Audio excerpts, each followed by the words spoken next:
Yes, I think now it is recording. Okay. Moving further, so basically we will be looking into the course objectives. ಈ ಒಂದು course ನ ಯಾಕೆ ನೀವು ಓದಬೇಕು law students, ಮುಂದಕ್ಕೆ course outcome or learning outcomes of this course. ಈ ಒಂದು ಪಠ್ಯಕ್ರಮನ ಓದಿದ್ರೆ, ಈ ಸಬ್ಜೆಕ್ಟ್ ಓದಿದ್ಮೇಲೆ what you will be capable of doing, what skills you will acquire. ಮುಂದಕ್ಕೆ ಪ್ರಾಕ್ಟೀಸ್ ಮಾಡಕ್ ಶುರು ಮಾಡಿದ್ಮೇಲೆ ಎಷ್ಟರ ಮಟ್ಟಕ್ಕೆ ಈ ಕಾನೂನನ್ನ ಅಲ್ಲಿ ಬಳಸಬಹುದು ಅನ್ನೋದು, ಯಾವ ಲೆವೆಲ್ಗೆ ಇರಬೇಕು ಅನ್ನೋದ್ರ ಬಗ್ಗೆ ಕೆಲವು ಮಾಹಿತಿಗಳನ್ನ ತಿಳ್ಕೊಂತೀವಿ. Then we will proceed to have a bird's eye view of the syllabus ಏನ್ ನನ್ನ ಪೋರ್ಷನ್ಸ್ ಏನ್ ಬರುತ್ತೋ ಯೂನಿಟ್ 4 and 5, ಅಲ್ಲಿ ಏನೇನು ಯಾವ್ಯಾವ ವಿಷಯಗಳ ಬಗ್ಗೆ ನಾವು ಡಿಸ್ಕಸ್ ಮಾಡ್ತೀವಿ ಅನ್ನೋದನ್ನ ಒಂದು ಬ್ರೀಫ್ ಆಗಿ ನೋಡ್ಕೊಂಡು, ನಾವು specific topics provided in unit 4 and 5 are going to be discussed. This is plan of action as far as today's class is concerned. ಇವತ್ತು ಇಷ್ಟನ್ನ ಮಾಡ್ತೀವಿ. Let us see how it proceeds. And one more thing, if you have any doubts, please don't wait. ದಯವಿಟ್ಟು ಸುಮ್ಮನೆ ಕುತ್ಕೊಂಡ್ಬೇಡಿ class ಅಲ್ಲಿ. ನಾನು ಹೇಳ್ತಾ ಇರೋದು ಪಾಠ ನೀವು ಕೇಳ್ತಾ ಇರೋದಲ್ಲ. ಎನಿ ಡೌಟ್, ಎನಿಥಿಂಗ್, ನಾನು ಏನೋ ವರ್ಡ್ ಬಳಸಿದ್ದೀನಿ, I have used some word, ನಿಮ್ಗೆ ಅರ್ಥ ಆಗ್ಲಿಲ್ಲ, ದಯವಿಟ್ಟು ತಕ್ಷಣ ಕೇಳಿ. ಸುಮ್ಮನೆ ಕುತ್ಕೊಂಡ್ರೆ ಮುಂದಕ್ಕೆ ಅರ್ಥ ಆಗೋದೇ ಇಲ್ಲ. ಯಾಕಂದ್ರೆ ಒಂದಕ್ಕೊಂದು ಲಿಂಕ್ಸ್ ಇರ್ತದೆ. ನಾನು ಅಂಡರ್ ದ ನನ್ಗೆ ನನ್ನ ಉದ್ದೇಶದಿಂದ ಇರ್ತೀನಿ ಅಂದ್ರೆ ನಿಮ್ಗೆಲ್ಲ ಅರ್ಥ ಆಗ್ತದೆ, ಸುಮ್ನಿದ್ದೀರಾ ಅಂತ ಮುಂದಕ್ಕೆ ಹೋಗ್ಬಿಡ್ತೀನಿ. ಹಂಗಾಗ್ಬಾರ್ದು. ನಿಮ್ಗೆ ಏನು ಯಾವುದೇ word, even if a single word you could not understand, please stop me and ask, sir what is that meaning, what you want to convey. ಹಂಗ್ ಕೇಳಿದ್ರೆ ಪರ್ಪಸ್ ಸರ್ವ್ ಆಗುತ್ತೆ ಕ್ಲಾಸ್. ಅದರ್ವೈಸ್ ಇಲ್ಲಿ ಇಷ್ಟೊಂದು ಕಷ್ಟಪಟ್ಕೊಂಡು ನೀವು ಇಂಟರ್ನೆಟ್ ಆನ್ ಮಾಡ್ಕೊಂಡು TV ಮುಂದೆ ಕುತ್ಕೊಂಡು, phone ಮುಂದೆ ಕುತ್ಕೊಂಡು, ನಾನು ಇಲ್ಲಿ ಲ್ಯಾಪ್ಟಾಪ್ ಮುಂದೆ ಕುತ್ಕೊಂಡು ಪಾಠ ಮಾಡೋದು ವ್ಯರ್ಥ ಆಗ್ಬಿಡುತ್ತೆ. ಅದಾಗಬಾರ್ದು. Let it be fruitful. ಅದರಿಂದ ಡೌಟ್ಸ್ ಏನೇ ಇರಲಿ ತಕ್ಷಣ ಕೇಳಿ ಕ್ಲಿಯರ್ ಮಾಡ್ಕೊಳ್ಳೋಣ. ಸ್ಲೋ ಆಗೇ ಹೋಗೋಣ, ಪರವಾಗಿಲ್ಲ. ಬೇಕಾದ್ರೆ ಎಕ್ಸ್ಟ್ರಾ ಕ್ಲಾಸ್ ಮಧ್ಯಾಹ್ನ ಮೇಲೆ ಇನ್ನೊಂದು ಕ್ಲಾಸ್ ತಗೊಳ್ಳೋಣ, ಸೆಕೆಂಡರಿ ವಿಷಯ. But you should participate and try to learn. So exam ನ ಒಂದು ಗುಂಗಿನಿಂದ ಹೊರಗೆ ಬನ್ನಿ. ಎಕ್ಸಾಮ್ಸ್ ಹೆಂಗೆ ಅದು ಬೇಡ. ಈಗ you objective should be to learn. ಕಲ್ತ್ಕೊಳ್ಳೋದು ಗಮನ ಹರಿಸ್ಬೇಕು. And purposeful learning, meaningful learning ಆಗಬೇಕು. ಮಗಪ್ ಮಾಡೋದಾಗ್ಲಿ ಅಥವಾ ಬೇರೆ ಏನೇನ್ ಮಾಡ್ತಾರೋ ಅದಲ್ಲ. You should be in a position to have command over the subject. And if at all someone ask a question, ಅದ್ರ ಬಗ್ಗೆ ಇವತ್ತು ಮಾತಾಡ್ತೀವಿ. ಲರ್ನಿಂಗ್ ಔಟ್ಕಮ್ ಏನೇನ್ ಇರಬೇಕು ಅನ್ನೋದನ್ನ ಇವತ್ತು ಡೀಟೇಲ್ ಆಗಿ ಮಾತಾಡೋಣ. just 1 minute.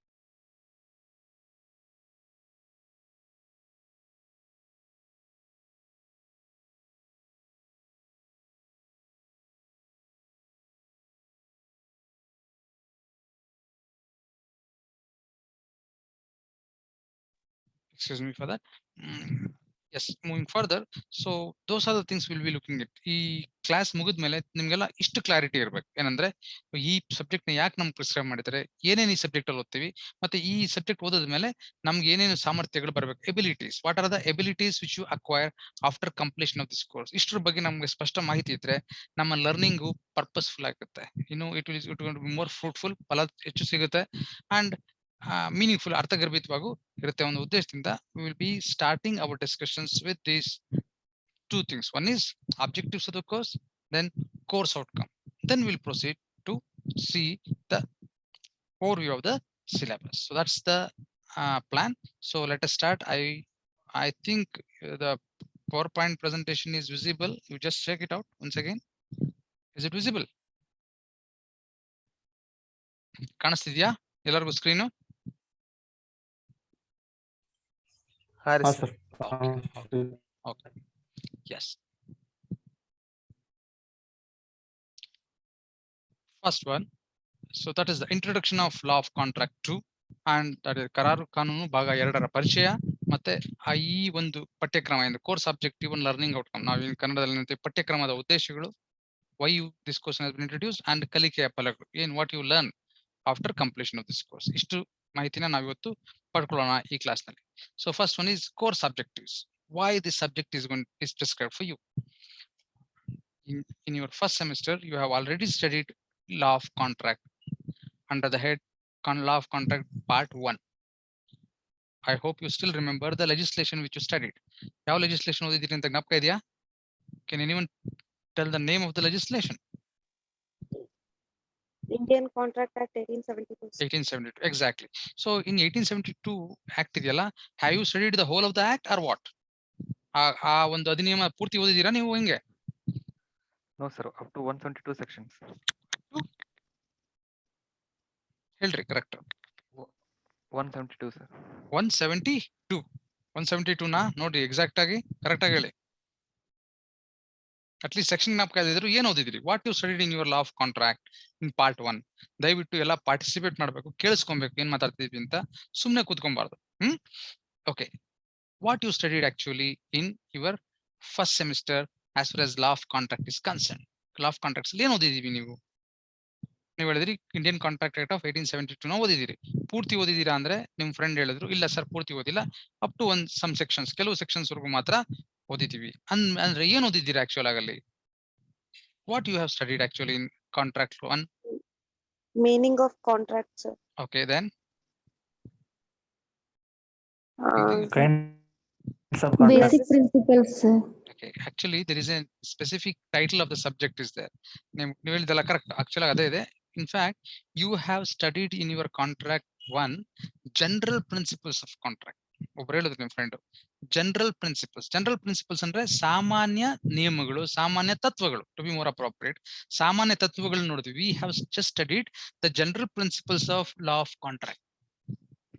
And I think the course teacher who has started, they might have told you that law of contract is not a Indian Contract Act of 1872 is not an exhaustive legislation ಅಂತ ಒಂದು ಹೇಳಿರ್ತಾರೆ. ನೀವು ಮರ್ತಿರ್ತೀರಾ, ಈ ಒಂದು ವಿಷಯ discussion ಆಗಿರುತ್ತೆ.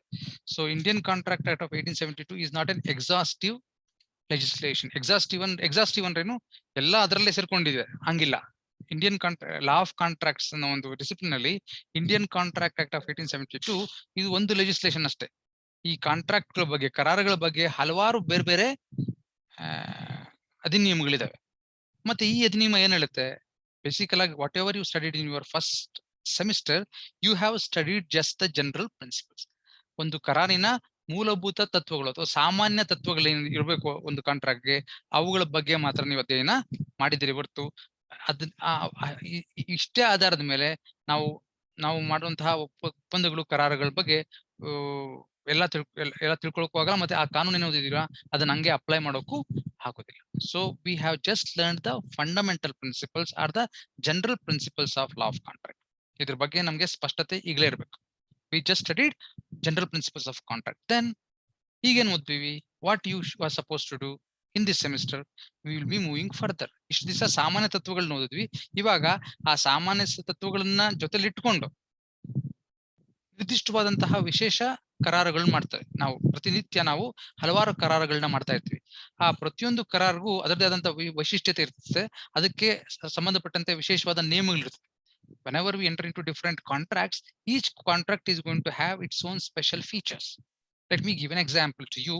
I am buying some goods from the shop which is just adjacent to our college. More agide. We purchase something from more. What kind of contract we are entering into? We are entering into a contract of sale of goods. Okay, then further we go to bank and we deposit some money, or we deposit some jewelries and get loan. We enter into a contract, right? So, but just look at the kind of contracts which are entering. They are different. Sale of goods ಬೇರೆ, ಮತ್ತೆ ನಾವಲ್ಲಿ gold ನ bank ಅಲ್ಲಿ ಅಡ ಇಟ್ಟು ಸಾಲ ತಗೊಳ್ಳೋದೇ ಬೇರೆ. both of them are contracts, but their nature, their purpose and the conditions for the contract, they differ. In bank ನಲ್ಲಿ ಚಿನ್ನ ಅಡ ಇಟ್ಟು ದುಡ್ಡು ತಗೊಳ್ಳೋದು, ಮೋರ್ಗೆ ಹೋಗ್ಬಿಟ್ಟು ವಸ್ತುಗಳನ್ನ ಕೊಂಡ್ಕೊಂಡ್ಬರೋದು, ಮತ್ತೆ ಮುಂದೆ ನಾಳೆ ನೀವು ಒಂದು ಅಡ್ವೊಕೇಟ್ಸ್ ಆದ್ರಿ, 4-5 ಜನ ಹುಡುಗರು ಒಟ್ಟಿಗೆ ಸೇರ್ಕೊಂಡ್ರಿ, ನೀವೊಂದು ಫರ್ಮ್ ಮಾಡ್ಕೊಂಡ್ರಿ, ಒಂದು ಫರ್ಮ್ ಮಾಡ್ಕೊಂಡ್ರಿ. ಫರ್ಮ್ ಅಂದ್ರೆ ಕನ್ನಡ ಪಾಲುಗಾರಿಕಾ ಸಂಸ್ಥೆ ಮಾಡ್ಕೊಂಡ್ರಿ ಅಂದ್ಕೊಡ್ರಿ. ಅಲ್ಲಿ ನೀವು ಒಟ್ಟಿಗೆ ಪ್ರಾಕ್ಟೀಸ್ ಮಾಡ್ಕೊಂಡು ತಮ್ಮ ವೃತ್ತಿನ ಮುಂದುವರಿಸ್ತೀವಿ. ಆ ಫರ್ಮ್ ಅಲ್ಲೂ ಒಂದು ಕಾಂಟ್ರಾಕ್ಟ್ ಬರ್ತದೆ. ಆ ಕಾಂಟ್ರಾಕ್ಟ್ಗೂ ಇಲ್ಲಿ ಮೋರಲ್ಲಿ ಹೋಗಿ ವಸ್ತುಗಳನ್ನ ಕೊಂಡ್ಕೊಳ್ಳೋದು ಅಥವಾ ಬ್ಯಾಂಕ್ ಅಲ್ಲಿ ಹೋಗಿ ಅಡಮಾನ ಇಡೋದು ಇವೆಲ್ಲ these are the examples of different kinds of contracts which we enter into in our day to day life. General principles ಅಲ್ಲಿ ಕಾಂಟ್ರಾಕ್ಟ್ ಅಂದ್ರೆ ಏನಿರ್ಬೇಕು, what is meaning of contract ಗೊತ್ತಾಯ್ತು, ಅದರ ಎಸೆನ್ಷಿಯಲ್ ರಿಕ್ವೈರ್ಮೆಂಟ್ಸ್ ಗೊತ್ತು, ಯಾರು ಪಾರ್ಟೀಸ್ ಆಗಿರ್ಬೇಕು ಅಂದ್ರೆ who can be a party to a contract ಗೊತ್ತು, ಕಾಂಟ್ರಾಕ್ಟ್ ಬ್ರೀಚ್ ಮಾಡಿದ್ರೆ ರೆಮಿಡೀಸ್ ಗೊತ್ತು, ಮತ್ತೆ ಡಿಸ್ಚಾರ್ಜ್ ಆಫ್ ಕಾಂಟ್ರಾಕ್ಟ್, ಯಾವಾಗ ಕಾಂಟ್ರಾಕ್ಟ್ ಡಿಸ್ಚಾರ್ಜ್ ಆಗುತ್ತೆ. ಇಷ್ಟು ಸಾಮಾನ್ಯ ಅಂಶಗಳನ್ನ ತಿಳ್ಕೊಂಡಿದ್ದೀವಿ ಹೊರತು ನಿರ್ದಿಷ್ಟವಾದಂತಹ ಕರಾರುಗಳಿಗೆ ಇರುವಂತಹ ಪ್ರಮುಖ ಲಕ್ಷಣಗಳು ಯಾವ್ಯಾವು ಅವುಗಳ ಬಗ್ಗೆ ಇನ್ನೂ ನಮ್ಗೆ ಮಾಹಿತಿ ಇಲ್ಲ. ಮತ್ತೆ ಇದಕ್ಕೆ ಸಂಬಂಧಪಟ್ಟಂತೆ ಕಾನೂನು ಎಲ್ಲಿ ಸಿಗುತ್ತೆ, where we find laws on this will be looked into in these sessions. So let us see the course objectives and what we are going to study in this semester. So first one, this course includes the study of special provisions that apply to special contracts. That is the first thing which you should know. ದಯವಿಟ್ಟು ನೋಡಿ ಕನ್ನಡದಲ್ಲಿ translation ಮಾಡಕ್ ಆದ್ರೆ ಮಾಡಿ. This course includes, ಈ course ಈ ಒಂದು ಪಠ್ಯಕ್ರಮ ಇದೆಯಲ್ಲ ಇದ್ರಲ್ಲಿ ಏನಿದೆ, it includes the study of special provisions. ಇಲ್ಲಿ ಏನ್ ಅಧ್ಯಯನ ಮಾಡ್ತೀವಿ ನಾವು, what we are going to study, we study special provisions. Am I audible? Am I audible? ಕೇಳಿಸ್ತಾ ಇದೆಯಾ? Yes. We study this, ಈ ಪಠ್ಯಕ್ರಮ ಏನಿದೆಯೋ ನಾವು ಪ್ರಿಸ್ಕ್ರೈಬ್ ಮಾಡಿರೋದು ಈ ಸೆಮಿಸ್ಟರ್ ಅಲ್ಲಿ, it consist of study of special provisions, ವಿಶೇಷ ನಿಯಮಗಳು. ಏನು ವಿಶೇಷ ನಿಯಮಗಳನ್ನ ಅಧ್ಯಯನ ಮಾಡ್ತೀವಿ ಯಾವ್ದಕ್ಕೆ ಸಂಬಂಧಪಟ್ಟಂತೆ, study of special provisions that apply to special contracts. ವಿಶೇಷವಾದಂತಹ ಕರಾರುಗಳಿಗೆ ಅನ್ವಯಿಸುವಂತಹ ವಿಶೇಷ ನಿಯಮಗಳನ್ನ ನಾವು ಇಲ್ಲಿ ಅಧ್ಯಯನ ಮಾಡ್ತೀವಿ. Special contracts is it's a misnomer, take it from me. ವಿಶೇಷ ಕರಾರಲ್ಲ, ವಿಶೇಷ ಬೇರೆ ಬೇರೆ ಕರಾರುಗಳಿಗೆ ಬೇರೆ ಬೇರೆ ಹೆಸರನ್ನ ಕೊಡ್ತೀವಿ ಅಷ್ಟೇ ಹೊರತು ಅದರಲ್ಲಿ ವೈಶಿಷ್ಟ್ಯ ಅನ್ನೋದು every contract is going to have its own distinctiveness, its own special features. Therefore we may call it as a special contract. In fact, it is just for us to differentiate between general principles of contract and the specific contracts, we have been calling it as special contracts. Actually nothing special about it. Each contract is going to have its own distinctive features. ಪ್ರತಿಯೊಂದು ಕರಾರಿಗೂ ಅದರದಂತ ವಿಶಿಷ್ಟ ನಿಯಮಗಳು ಅನ್ವಯಿಸ್ತವೆ. ಆ ನಿಯಮಗಳೇನು ಅನ್ನೋದನ್ನು ನಾವು ಈ semester ನಲ್ಲಿ contract 2ರಲ್ಲಿ ಓದ್ತೀವಿ. So that is the first thing which you should know. So it is the study of special provisions that apply to special contracts. ವಿಶೇಷ ಕರಾರುಗಳಿಗೆ ಅನ್ವಯಿಸುವಂತಹ ವಿಶೇಷ ಕಾನೂನುಗಳನ್ನ, ವಿಶೇಷ ನಿಯಮಗಳನ್ನ ನಾವು ಓದ್ತೀವಿ. ಏನ್ ಓದ್ತೀವಿ ಇಲ್ಲಿ ಆಕ್ಚುಲ್ ಆಗಿ? ಸೊ ಯಾವ ಪ್ರಾವಿಷನ್ಸ್, ವಿಶೇಷ ಪ್ರಾವಿಷನ್ಸ್ ಯಾವ್ಯಾವು? Provisions are relating to the contract of indemnity and guarantee. ಇದು ಒಂದ್ ಸೆಟ್ ಆಫ್ ಕಾಂಟ್ರಾಕ್ಟ್ಸ್. ಮೊದಲನೇದು ಬರೋದು contract of indemnity and contract of guarantee. ಇದು ಮೊದಲನೇ ಸೆಟ್ ಬರ್ತದೆ. ಎರಡನೇದು ಬೇಲ್ಮೆಂಟ್ ಅಂಡ್ ಪ್ಲೆಡ್ಜ್. ಇದು ಎರಡನೇ set of contracts, special contracts. ಅಲ್ಲಿಗೆ 4 ಆಯ್ತು. 5ನೇದು law of contract of agency, ಏಜೆನ್ಸಿಯ ಒಪ್ಪಂದಗಳು. ಇವು ಇದಕ್ಕೆ ಪೂರಕವಾದ ಕಾನೂನುಗಳು ಎಲ್ಲಿ ಸಿಗ್ತವೆ ಅನ್ನೋದು ಈಗಲೇ ಸ್ಪಷ್ಟತೆ ಇರಬೇಕು. You have studied Indian Contract Act of 1872 up to certain section which are dealing with general principles. ಸಾಮಾನ್ಯ ನಿಯಮಗಳು ಏನೇನು ಹೇಳ್ತವೋ ಅಲ್ಲಿವರೆಗೂ ನೀವು ಫಸ್ಟ್ ಸೆಮಿಸ್ಟರ್ ಅಲ್ಲಿ ಓದಿದ್ದೀರಿ. ಈಗ ಸೆಕೆಂಡ್ ಸೆಮಿಸ್ಟರ್ ಅಲ್ಲೂ ಕೂಡ ಅದರ ಮುಂದುವರಿದ ಭಾಗ 3 ಅಧ್ಯಾಯಗಳಿದಾವೆ. There are 3 chapters in the same legislation. Indian Contract of 1872 ಅಲ್ಲೇನೆ ಇನ್ನು 3 ಅಧ್ಯಾಯಗಳಿದಾವೆ. ಅಧ್ಯಾಯಗಳು ತಾನೆ, ಚಾಪ್ಟರ್ಸ್ ಅಂದ್ರೆ ಅಧ್ಯಾಯಗಳಿದಾವೆ. ಅವು ಪ್ರತಿಯೊಂದು ಚಾಪ್ಟರ್ ಈ 2 ಕಾಂಟ್ರಾಕ್ಟ್ ಗಳ ಬಗ್ಗೆ ನಿಯಮಗಳನ್ನ ಮಾಡುತ್ತೆ. ಲಾಸ್ಟ್ ಒಂದು ಏಜೆನ್ಸಿ ಬಗ್ಗೆ ಒಂದು ಸೆಪರೇಟ್ ಚಾಪ್ಟರ್ ಇದೆ, ಅದರಲ್ಲಿ ಏಜೆನ್ಸಿ ಬಗ್ಗೆ ಮಾತಾಡುತ್ತೆ. ಸೊ ಇಂಡೆಮ್ನಿಟಿ ಅಂಡ್ ಗ್ಯಾರಂಟಿ ಒಂದು ಚಾಪ್ಟರ್, ಬೇಲ್ಮೆಂಟು ಅಂಡ್ ಪ್ಲೆಡ್ಜು ಇನ್ನೊಂದು ಚಾಪ್ಟರ್, ಮತ್ತೆ ಲಾಸ್ಟ್ ಒಂದು ಏಜೆನ್ಸಿ. ಈ ರೀತಿ ಆಲ್ಮೋಸ್ಟ್ 5 ರೀತಿಯ ವಿಶೇಷ ಕರಾರುಗಳಿಗೆ ಸಂಬಂಧಪಟ್ಟಂತ ನಿಯಮಗಳನ್ನ ನಾವೆಲ್ಲಿ ಕಾಣಬಹುದು? We can find these provisions for such special contracts in the Indian Contract Act of 1872 itself. 1872ನೇ ಅಧಿನಿಯಮ ಇದೆಯಲ್ಲ, ಬ್ರಿಟಿಷರು ಮಾಡಿದಂತಹ ಕಾನೂನು, ಅದರಲ್ಲೇ ಇವತ್ತು ಕೂಡ ಈ ತರದ ಒಪ್ಪಂದಗಳಿಗೆ, ಈ ತರದ ಕರಾರುಗಳಿಗೆ ನಿಯಮಗಳನ್ನ ನಾವು ಅದೇ ಕಾನೂನಲ್ಲಿ ಕಾಣಕ್ಕೆ ಸಿಗುತ್ತೆ. ಅದ್ರ ಮುಂದುವರಿದ ಭಾಗ ಇನ್ನೆರಡು ವಿಶೇಷವಾದ ಕಾನೂನುಗಳಿದ್ದಾವೆ, ವಿಶೇಷವಾದಂತಹ ಕರಾರುಗಳಿದ್ದಾವೆ. ಅವುಗಳನ್ನ ನಾವು ಪ್ರತಿನಿತ್ಯದ ಬಳಕೆ, ನಿತ್ಯ ನಮ್ಮ ಜೀವನದಲ್ಲಿ ಬಳಸ್ತಾ ಇರ್ತೀವಿ. ಸೊ ಅವನ್ನು ಕೂಡ ನಿಮ್ಗೆ ಈ ಒಂದು ಸಿಲೆಬಸ್ ಅಲ್ಲಿ ಪ್ರಿಸ್ಕ್ರೈಬ್ ಮಾಡಿದ್ದಾರೆ. ಇವು ಜಸ್ಟ್ ಇಂಡಿಕೇಟಿವ್. ಈ ವಿಶೇಷ ಕರಾರುಗಳೇನಿದಾವಲ್ಲ, ಇವು ಜಸ್ಟ್ ಇಂಡಿಕೇಟಿವ್, ನಿಮ್ಗೆ ಸೂಚನೆಗೋಸ್ಕರ ಮಾತ್ರ. ಮತ್ತೆ ಅತ್ಯಂತ ಪ್ರಮುಖವಾದಂತಹ ಕರಾರುಗಳ ಬಗ್ಗೆ ನಿಯಮಗಳನ್ನ ನಿಮಗ್ ಪ್ರಿಸ್ಕ್ರೈಬ್ ಮಾಡಿದರೆ. ಇದನ್ನ ಬಿಟ್ಟು ಹೊರಗಡೆ ಇನ್ನೂ ಹಲವಾರು ರೀತಿಯ ಕರಾರುಗಳಿದಾವೆ. ಅವುಗಳನ್ನ ಬೇರೆ ಬೇರೆ ಅಧಿನಿಯಮಗಳ ಕೆಳಗೆ, ಬೇರೆ ಬೇರೆ ಸಬ್ಜೆಕ್ಟ್ಸ್ ಗಳಿಗೆ ಓದ್ತೀವಿ. ಈಗ ಸದ್ಯಕ್ಕೆ ನಿಮ್ಮ ಒಂದು ಈ ಭಾಗ 2ರಲ್ಲಿ ನಾವೇನ್ ಮಾಡ್ತೀವಿ ಅಂದ್ರೆ, ನಾವು 7 ರೀತಿಯ ವಿಶೇಷ ಕರಾರುಗಳ ಬಗ್ಗೆ ಅಧ್ಯಯನ ಮಾಡ್ತೀವಿ. We are going to study almost 7 kinds of special contracts which are of utmost importance in our day-to-day life. ನಮ್ಮ ಪ್ರತಿನಿತ್ಯ ಜೀವನದಲ್ಲಿ ಅತ್ಯಂತ ಫ್ರೀಕ್ವೆಂಟ್ಲಿ ಬಹಳಷ್ಟು ಸರ್ತಿ ನಾವು ಬಳಸುವಂತಹ ಈ ಕರಾರುಗಳನ್ನ ಇಲ್ಲಿ ಪ್ರಿಸ್ಕ್ರೈಬ್ ಮಾಡಿದ್ದಾರೆ, ನಿಮ್ಮ ಪಠ್ಯಕ್ರಮದಲ್ಲಿ ಸೇರಿಸಿದ್ದಾರೆ. ಅವೇ ಈ ಏಳು ಯಾವ್ಯಾವು 7 ಗೊತ್ತಾಯ್ತಲ್ಲ, 7ರಲ್ಲಿ 5 ಅಂತೂ ಗೊತ್ತಾಯ್ತು ಈಗ ನಿಮ್ಗೆ. Indemnity, guarantee, bailment, pledge, agency. ಇನ್ನೆರಡಿದಾವೆ. ಅವೆರಡು ಅಂದ್ರೆ ಮೊದಲನೇದು ಪಾರ್ಟ್ನರ್ಶಿಪ್. ಪಾಲುದಾರಿಕೆ. ಪಾಲುಗಾರಿಕೆನಾ ಕರೆಕ್ಟ್ ಏನ್ರಿ ಅದು ಕನ್ನಡದಲ್ಲಿ? ಪಾಲುಗಾರಿಕೆನಾ ಪಾಲುಗಾರಿಕೆನಾ GA ಪಾಲುಗಾರಿಕೆ ಒಪ್ಪಂದಗಳು ಒಂದು ವಿಶೇಷವಾದಂತಹ ಒಪ್ಪಂದ. ಮುಂದುವರಿತಾ ಸೇಲ್ ಆಫ್ ಗುಡ್ಸ್ ಇದೆಯಲ್ಲ, ಒಂದು ನಿಮಿಷ. ಎಸ್ ಸೇಲ್ ಆಫ್ ಗುಡ್ಸ್ ಮತ್ತೆ ಪಾರ್ಟ್ನರ್ಶಿಪ್, ಇವು ಇನ್ನೆರಡು ವಿಶೇಷವಾದಂತಹ ಒಪ್ಪಂದಗಳನ್ನ, ಅವುಗಳಿಗೆ ಸಂಬಂಧಪಟ್ಟಂತೆ ಇರೋ ಕಾನೂನುಗಳನ್ನ ಈ ವರ್ಷ ಅಧ್ಯಯನ ಮಾಡ್ತೀನಿ ಈ ಸೆಮಿಸ್ಟರ್ ನಲ್ಲಿ. ಮತ್ತೆ ಈಗಲೇ ಹೇಳ್ಬಿಡ್ತೀನಿ, as I told, I am sharing this subject with Murshalin sir. Murshalin sir ಈಗಾಗಲೇ ಶುರು ಮಾಡಿದ್ದಾರೆ ಅನ್ಸುತ್ತೆ. Sir will be handling unit 1, 2, 3. Unit 1, 2, 3 ಈ 3 ಗುಂಪುಗಳೇನಿದಾವೋ ಆ ನಿಯಮಗಳನ್ನ ಸರ್ ಮಾಡ್ತಾರೆ. ನಾನು ಯೂನಿಟ್ 4 ಮತ್ತು 5 ಅದನ್ನ ಆ 2 ಯೂನಿಟ್ಗಳನ್ನ ಪಾಠನ ನಾನ್ ಮಾಡ್ತೀನಿ. So this is the arrangements which we have made. ನಿಮ್ಗೋಸ್ಕರ ನಾನು 3 ದಿವಸ ಕ್ಲಾಸ್ ತಗೊಂತೀನಿ ನಿಮ್ಗೆ. ಗುರುವಾರ, ಶುಕ್ರವಾರ, ಶನಿವಾರ ಸರ್, ಸೋಮವಾರ, ಮಂಗಳವಾರ, ಬುಧವಾರ ಕ್ಲಾಸ್ ತಗೊಂತಾರೆ. This is the arrangement. Okay, so moving further, so this is the course outline actually. And now the objectives ಯಾಕೆ ಓದ್ತೀರಿ ಈ ಸಬ್ಜೆಕ್ಟ್ ನ ನೀವು ಅಂದ್ರೆ, the study of this course will enable students to have a good understanding of the purposes with which each of these transactions are made. ಈ ಒಂದು ವಿಶೇಷವಾದಂತಹ ಒಪ್ಪಂದಗಳನ್ನ ಏನ್ ಮಾಡ್ತಾರಲ್ಲ, ಅವುಗಳ ಉದ್ದೇಶಗಳೇನು. ಬೇಲ್ಮೆಂಟ್, ಏನಕ್ಕೆ ನಾವು ಬೇಲ್ಮೆಂಟ್ ಕಾಂಟ್ರಾಕ್ಟ್ ಮಾಡ್ತೀರಾ? ಕಾಂಟ್ರಾಕ್ಟ್ ಆಫ್ ಏಜೆನ್ಸಿ ಏನಕ್ಕೆ ಮಾಡ್ತೀರಾ? ಸೇಲ್ ಆಫ್ ಗುಡ್ಸ್ ಏನಕ್ಕೆ ಬರುತ್ತೆ? ಪಾರ್ಟ್ನರ್ಶಿಪ್ ಏನಕ್ಕೆ ಬರುತ್ತೆ? ಇಂಡೆಮ್ನಿಟಿ ಏನು? ಗ್ಯಾರಂಟಿ ಏನು? ಯಾವ ಉದ್ದೇಶಕ್ಕೋಸ್ಕರ ಈ ಟ್ರಾನ್ಸಾಕ್ಷನ್ಸ್ ಮಾಡ್ತೀವಿ? ಈ ಟ್ರಾನ್ಸಾಕ್ಷನ್ ಅಂದ್ರೆ ಏನು?